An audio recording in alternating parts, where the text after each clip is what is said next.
மாண்புமிகு தமிழ்நாடு முதலமைச்சர் ஜோசப் விஜயனுடைய தாயார் ஷோபா அவர்களை இழிவாக பேசிய தமிழ்நாடு மாநில பாஜக தலைவர் நயினா நாகேந்திரன் அவர்கள் அதிரடி கைது. பீதியில் பாஜகவினர் அப்படி தலைப்பு செய்தி வரும் அப்படின்னு நீங்கள் நினச்சிருப்பீங்க. ஆனால் அதுதான் இல்லை. ஐயா, நீங்கள் யாரை வேணாலும் பேசுங்க, எப்படி வேணாலும் பேசுங்க, என்ன வேணாலும் பேசுங்க, ஆனால் பாஜகவை நாங்கள் தொடவே மாட்டோம், பாஜகன்ற வார்த்தையோடு எங்கள் வாயில் வராது அப்படின்னு அமைதியாக உட்காந்துருக்காப்புல நம்ம ஜோசப் விஜய் அவர்கள். ஆனால் இதே முதலமைச்சர், இதே ஜோசப் விஜய் அவர்கள், இதே தாவேக அரசு, இதே காவல்துறை 10 நாளைக்கு முன்னால் எப்படி நடந்துக்குச்சு? ஒரு நடிகையை பற்றி பேசியதுக்காக எதிர்கட்சி தலைவரை எப்படியெல்லாம் நடத்தினாங்க அப்படின்றதுல இது குறித்து தான் இன்றைக்கி நம்ம விரிவாக பார்க்க போகிறோம். நிறைய பேர் கொந்தளித்து பேசியிருந்தாங்க, அவங்களாம் எங்கே போயிருந்தாங்க அதை பற்றி பார்க்க போகிறோம். நான் உங்கள் மணியமுதன், இது மணியமுதன் டாக்ஸ். வாங்க காணொலிக்கு போயிடலாம். நம்முடைய கருஞ்சட்டைப்படை சேனல் முடக்கப்பட்டுருச்சு, 3 சேனலும் நிரந்தரமாக முடக்கப்பட்டுருச்சு. அதற்கு பதிலாக இந்த மணியம்மன் டாக்ஸை நம்ம தொடங்கியிருக்கிறோம். இதில் நம்முடைய காணொலிகள் வரும். தோழர்கள் தொடர்ந்து ஆதரவு கொடுங்க. சரி, காணொலிக்கு போவோம். நம்ம தமிழ்நாடு மாண்புமிகு முதலமைச்சர் ஜோசப் விஜய் அவர்கள் நேற்று சுதந்திர தினம், அதில் என்ன நடந்துச்சு அப்படின்றத நீங்கள் எல்லாம் பார்த்துருப்பீங்க. அதுதான் இன்றைக்கி பயங்கரமாக பேசு பொருளாக இருக்குது. இப்போ நம்ம அதை பற்றி பேச வரல. தமிழ்நாடு முதலமைச்சர் ஜோசப் விஜய் அவர்களுடைய தாயாரை பற்றி தமிழ்நாடு பாஜக மாநில தலைவர் நயினா நாகேந்திரன் அவர்கள் நேற்று பேசியிருக்கார். அவர் என்ன பேசியிருக்காருன்னா, சட்டமன்றத்தில் போய் அப்பாவை காணான்னு தேடுறிய, அவங்க அம்மாட்ட போய் கேள்றா அப்படிங்கிற மாதிரியான வார்த்தையை பயன்படுத்தியிருக்காப்புல. அவங்க அம்மாட்ட போய் கேளு, அப்பா யாருன்னு சொல்லுவாங்க அப்படின்ற மாதிரி சொல்லியிருக்காப்புல. இது ரொம்ப கொச்சையான அநாகரிகமான வார்த்தை. நேரடியாகவே முதலமைச்சரோட அப்பா யாருன்னு உன் அம்மா கிட்ட போய் கேளு அப்படின்னு நேரடியாகவே சொல்கிறாப்புல. இப்படி ஒரு பேச்சை நயினா நாகேந்திரன் பேசியிருக்காப்புல. இது பரபரப்பாக இருக்கும், பயங்கரமாக பேசப்பட்டிருக்கும், தாவேக தொண்டரில் பயங்கரமாக கொந்தளிச்சிருப்பாங்க அப்படின்னு நானும் நினச்சேன்.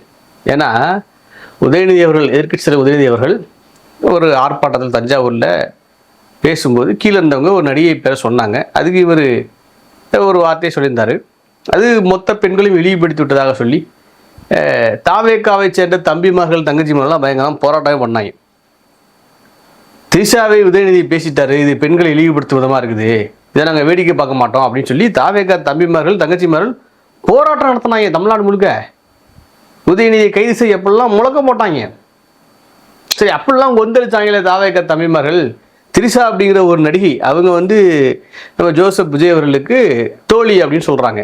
ஒரு தோழிக்காகவே கொந்தளிச்ச நம்ம தாவேக்கா தம்பிமார்கள் தங்கச்சிமார்கள், அங்கே அண்ணன் ஜோசப் விஜய் அவர்கள், தமிழ்நாடு முதலமைச்சர் அண்ணன் விஜய் அவரோட தாயாரை பற்றி பேசுறதுக்கு இவங்க எந்த அளவுக்கு கொந்தளிச்சிருப்பாங்க, பயங்கரமாக கொந்தளிச்சிருப்பாங்க. இன்னைக்கு தமிழ்நாடு ஞாயிற்றுக்கிழமை அதுவுமா மொத்த தமிழ்நாடு ஸ்தம்பிக்க போகுது, தாவேக்கா கட்சிக்காரங்க பயங்கரமாக போராட்டம் நடத்த போகிறாங்க அப்படின்னு நானும் ஏதாவது செய்தி வரும்னு பார்க்குறேன். ஒன்றத்தைங்கானா என்னடா இது, திரிஷாவை பேசிட்டார், உதயநிதி பேசிட்டார் அப்படின்னு சொல்லி பயங்கரமாக கொந்தளிச்சு தாவேக்காரங்க போராட்டம் பண்ணாங்க. விஜயோட சொந்த தாய், விஜயை பெற்றெடுத்த தாய் ஷோபா, அவங்களை கொச்சைப்படுத்தி பேசியிருக்காப்புல பாஜக தலைவர். ஒரு வயலும் பேச மாட்டாங்க, ஆர்ப்பாட்டம் காணா, கண்டனத்தை காணா, இன்ஸ்டாகிராமில் எல்லாம் அமைதியாக இருக்கிறாங்க. எங்கிறதுலாம் நீங்கள் எல்லாம் அரசியல் கற்றுக்குறீங்க? நீங்கள் தான் போய் இவங்கெல்லாம் தற்குறின்றீங்க. அவங்க பற்றிலாம் எவ்வளோ தெளிவாக இருக்கிறாங்க, எதை பேசணும் எதை பேசக்கூடாது. உதயநிதி திரிஷா பற்றி பேசிட்டாப்புல, அப்போ உதயநிதியை கண்டி. முதலமைச்சரோட அம்மாவை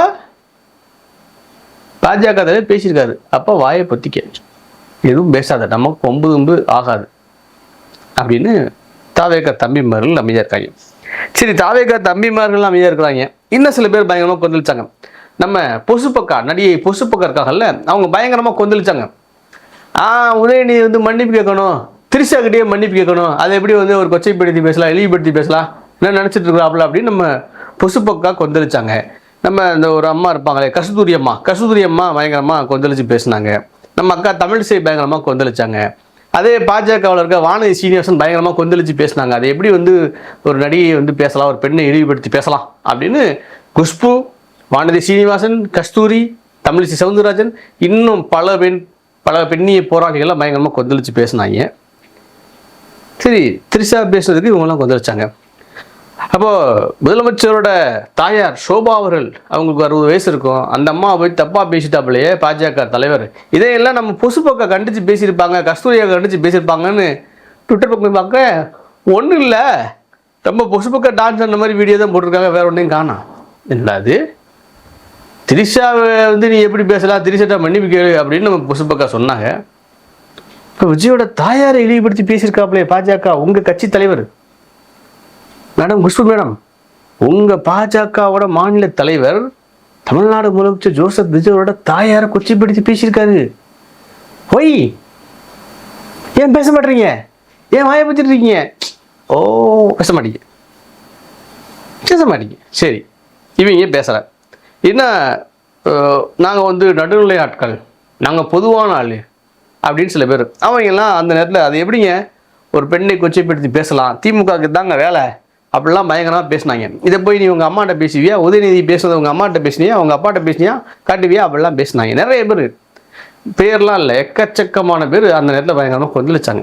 எனக்கு உண்மையிலே மகிழ்ச்சி இருந்துச்சு. பரவாயில்ல, ஒரு பெண்ணை தவறாக பேசிட்டா சொல்லி இவ்வளோ பேர் பேசுகிறாங்களே, அது வரையக்கூடிய விஷயந்தான் அப்படின்னு சொன்ன அத்தனை பேருமே இவங்க பூரா அமைதியாயிட்டாங்க. இவங்களும் வாங்கி திறக்கல. பல கட்சிகள் கண்டனம் தெரிவித்தாங்க, கூட்டணியில் இருந்தவங்க இல்லாதவங்க அத்தனை பேரும் கண்டனம் தெரிவித்தாங்க உதயநிதி அவர்களுக்கு. இப்போ பாஜக நயினா நாகேந்திரனை பற்றி பேசாமல் இருக்காங்களே, ஏன் என்னவா இருக்கும்?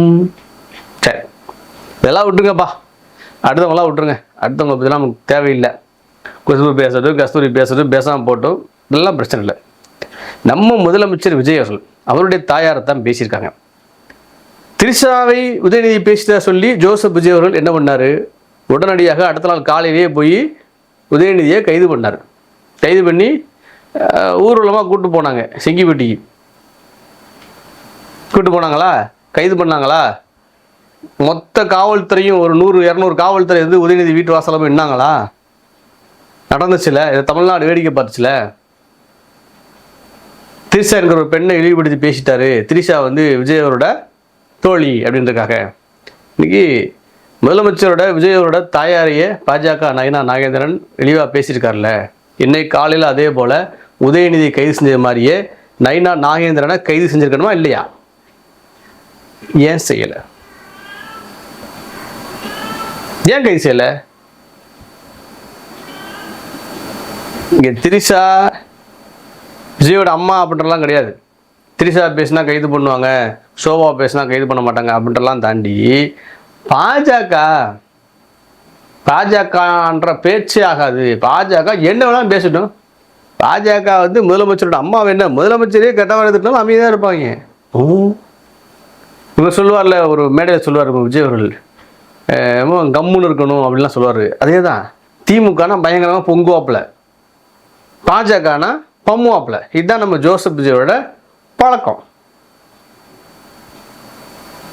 அது எப்படி ஒன்றும் இல்லை, நீ ஒரு சின்ன பையன், ஒரு 10ஆம் கிளாஸ் படிக்கிற பையனோட அம்மாவை யாராவது தப்பாக பேசிட்டாங்க, நீ எப்படா எங்கள் அம்மா தப்பாக பேசணும்னு சொல்லி சின்ன கல்லை விட்டு அடிச்சு விடுவாங்க.